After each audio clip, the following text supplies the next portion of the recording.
Nagbukas ng panibagong yugto sa kanyang showbiz career si Julia Barreto matapos niyang kumpirmahin na isa siya sa independent artist.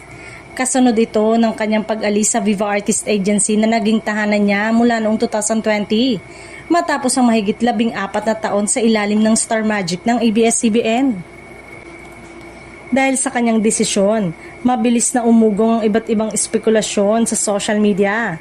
Isa sa mga pinag-uusapan ng mga netizen ay ang posibilidad na muling bumalik si Julia sa bakuran ng ABS-CBN at muling maging bahagi ng Star Magic, kung saan nagsimula at umusbong ang kanyang karera bilang aktres. Marami sa kanyang mga tagahanga ang nagpahayag ng pananabik sa naturang posibilidad.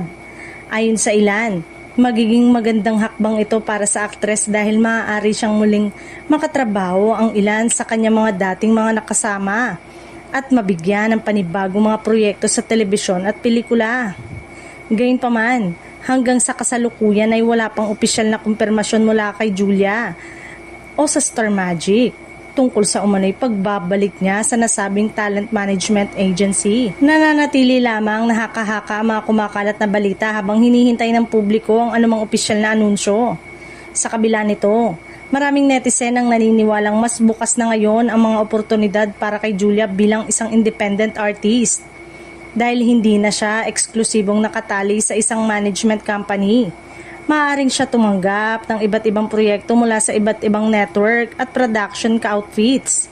Habang patuloy na inaabangan ang susunod na hakbang ni Julia Barreto, nananatiling suportado siya ng kanyang mga tagahanga na umaasang mas lalo pang lalawak ang kanyang karera.